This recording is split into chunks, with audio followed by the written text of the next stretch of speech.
दिल्ली कूच करने वाले मेवाती किसानों ने मेवात पुलिस के पसीने छुड़ा दिए। जैसे ही मेवात के किसान कई संगठनों को लेकर गांधी पार्क से निकले तो कई जगह पुलिस ने रोका, लेकिन मेवात किसानों के हौसले इतने बुलंद थे कि पुलिस के नाके तोड़कर रोज का मेव में भी पुलिस का सामना मेवाती किसानों से हो गया। किसानों का जोश देखने लायक था। मेवाती किसानों को रोकने के लिए पुलिस प्रशासन व जिला प्रशासन द्वारा पुख्ता इंतजाम किए गए थे, लेकिन मेवाती किसानों ने पुलिस के सभी इंतजाम तोड़कर दिल्ली कूच किए। किसान आंदोलन को लेकर अब हरियाणा के किसानों ने भी धीरे धीरे मोर्चा खोलना शुरू कर दिया है। एक और जहां खाप पंचायतों का समर्थन अब किसानों को मिलने लगा है, तो वहीं अभी तक शांत रहे दक्षिण हरियाणा के किसानों ने भी दिल्ली कूच का ऐलान कर पुलिस व्यवस्था के साथ साथ गुरुग्राम दिल्ली बॉर्डर पर सीलिंग के बादल मंडराने लगे हैं। दरअसल 26 नवंबर के बाद से गुरुग्राम दिल्ली बॉर्डर पर ट्रैफिक स्मूथ व व्यवस्था बेहतर थी और शांति व्यवस्था भी बनी हुई थी, लेकिन कल सुबह से दिल्ली पुलिस ने गुरुग्राम दिल्ली सहरौल बॉर्डर पर, या यूं कहें कि राजौरी बॉर्डर पर पुलिस के जवानों के साथ साथ CISF के जवानों की संख्या भी बढ़ा दी। अब ऐसे में मेवात के किसानों का दिल्ली कूच का ऐलान इस शांत रहे बॉर्डर पर भी सीलिंग जैसे हालात पैदा कर सकता है। मेवात के किसान नूह के गांधी मैदान में जमा हो किसानों का समर्थन का ऐलान कर दिल्ली में दाखिल होने का ऐलान कर दिया। यानी किसान आंदोलन की आंच अब धीरे धीरे हरियाणा के बाकी हिस्सों में, साथ साथ किसान आंदोलन में अभी तक शांत पड़े दक्षिण हरियाणा में भी सुलगती हुई नजर आ रही है। प्रदेश सरकार के साथ साथ केंद्र सरकार के लिए भी चुनौती बनती जा रही है। इंतजाम यहाँ पे किए गए सर। प्रशासन की तरफ से सभी प्रकार के इंतजाम हैं और डिफरेंट ड्यूटी मजिस्ट्रेट्स भी लगाए हुए हैं, नायब तहसीलदार हैं, अलग अलग थानों से भी बात है, रेगुलर अपडेट चल रहा है। कुछ भी होगा उसके अकॉर्डिंग स्थिति के अनुसार जैसी भी स्थिति होगी हम वैसे ही कार्रवाई करेंगे। सर, किसान यहाँ से दिल्ली के लिए कूच कर रहे हैं तो उनके लिए किस तरीके से उनको जाने का प्रबंध है या कोई रोकने के निर्देश जारी करें, क्या कहना है? नहीं, अभी डिसाइड करेंगे, देख रहे हैं। तो क्या यहाँ पे जो है व्यवस्था की गई है पुलिस की जो है? हाँ, ड्यूटी मजिस्ट्रेट्स भी हैं, पुलिस भी है, 5 से 6 हमने तहसीलदार लगाए हुए हैं और बाकी हमारी निगरानी में सारा हम देख रहे हैं, पूरे शहर पे नज़र है। मुख्य रूप से जब किसान एक फसल उगाता है तो उससे बड़ा सवाल बनता है MSP का। जब किसान अपनी फसल मंडी में लेकर जाता है तो जैसे इस बार बाजरे का MSP 2100 के आसपास सेट हुआ था, या गेहूं का MSP फिक्स होता है। जब यहाँ से मंडियाँ ख़त्म हो जाएंगी, सरकार MSP पर एक फसल को ख़रीदना बंद कर देगी, तो ऐसे में क्योंकि सेंटर के कानून है, अब सेंटर के कानून है तो ऐसा नहीं इसके इम्प्लीकेशन सिर्फ पंजाब में है, इसका इम्प्लीकेशन पूरे देश में है। जब पूरे देश की बात होगी तो देश में मेवात भी है, और जब किसान की बात होगी किसान मेवात में भी है। ऐसे में जब MSP किसान का जाएगा, मंडियाँ ख़त्म हो जाएंगी, तो इस साधारण सी बात है, यहाँ के किसान को नुकसान होने वाला है।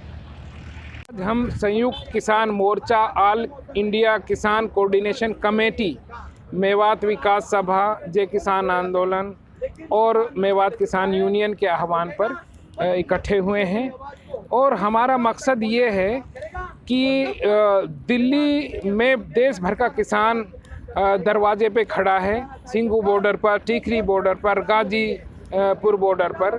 तो हम मेवात के किसान, मेवात के जागरूक साथी, उनको समर्थन देने के लिए आज दिल्ली कूच करेंगे। और जैसे जैसे इस आंदोलन में हमारी शुरू से भागीदारी रही है, जैसे जैसे ज़रूरत पड़ेगी हम इस आंदोलन को मजबूत करने के लिए मेवात से किसानों को दिल्ली आंदोलन का हिस्सा बनाते रहेंगे।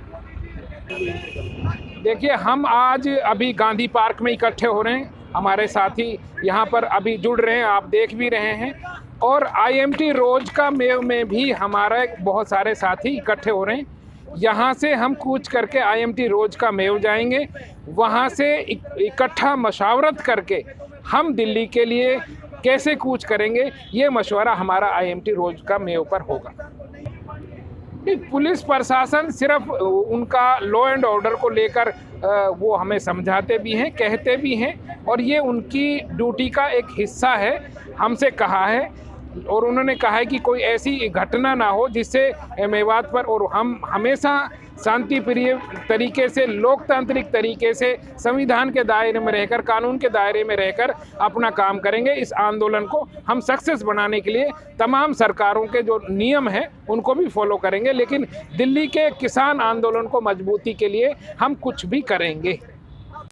संयुक्त किसान मोर्चा जो देश लेवल पर बना है, जो पिछले काफ़ी दिनों से इस पूरे संघर्ष को, आंदोलन को लीड कर रहा है, देख रहा है, उनके आह्वान पर मेवाती भी, मेवात विकास सभा और भारतीय किसान यूनियन और मेवात किसान यूनियन ने आज यहाँ किसानों को इकट्ठा किया है और उनके समर्थन के लिए हम जो दिल्ली बॉर्डर को घेरे हुए हैं जो किसान, उनके पास जाने का हमारा फैसला है।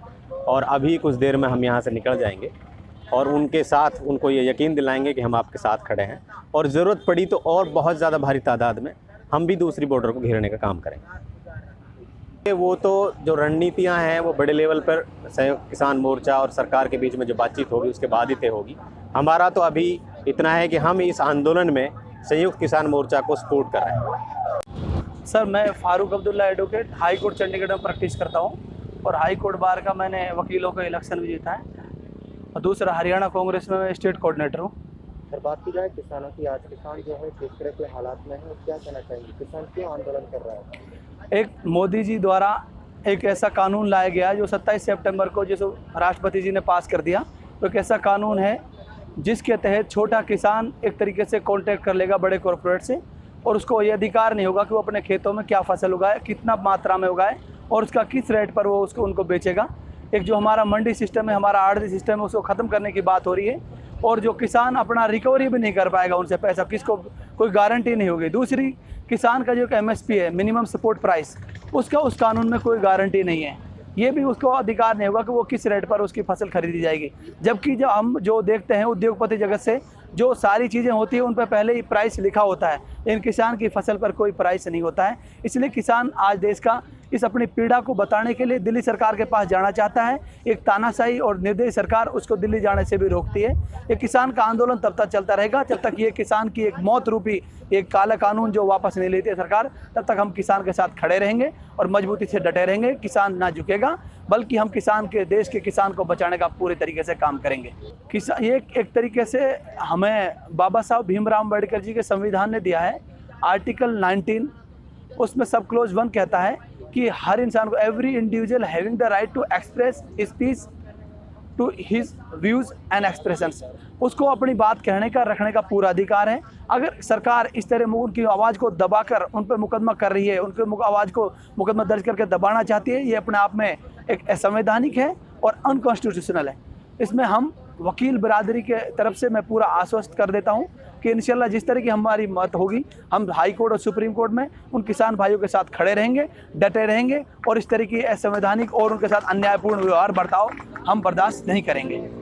ऑल इंडिया इमाम काउंसिल की तरफ से मैं हरियाणा के तौर पे स्टेट लेवल पर मैं सदर हूँ, उसका प्रेसिडेंट। हमारी तरफ से हर जो मज़लूम है उस शख्स के लिए हमारी तरफ से पूरा सपोर्ट है और हर एतबार से उसके लिए हिमायत है। उसकी वजह यह है कि जो ये अभी बिल पास हुए हैं, लगातार 3 बिल, और हुकूमत का पहला रवैया जो रहा है मुस्तकिल बिल पास करने का, पहले भी हुए हैं, हालांकि वहाँ पर आम आदमी से या वहाँ के जो ज़िम्मेदार थे उनसे कोई भी ऐसी राय मशवरा उनसे नहीं लिया गया, उनसे डायलॉग होता, बैठकर टेबल पर बात होती, ताकि इसके जो मनफी, नेगेटिव और पॉजिटिव जो पहलू थे वो सामने आता है। ऐसे ही इन बिलों में हुआ है।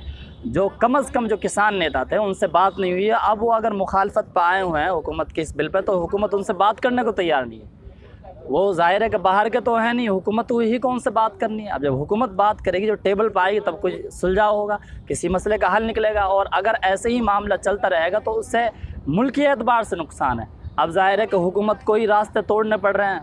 हुकूमत पूरा खर्च कर रही है, लोग परेशान हैं, बच्चे से लेकर बूढ़े तमाम लोग परेशान हैं। और वो कौन परेशान है? जो हमारे पेटों को पाल रहे हैं, जिनकी वजह से हमारी ज़िंदगियाँ चल रही हैं, हमारी सांसें चल रही हैं, वही आज अपने सांसों को गिन रहे हैं, कड़कती ठंड में हैं। तो लिहाजा हमारी पूरी सपोर्ट, मुल्क भर के जितने भी किसान आंदोलन हो रहा है, तमाम लोगों के साथ हमारा सपोर्ट है और पूरे तौर पे तन मन धन से हम उनके साथ लगे रहें।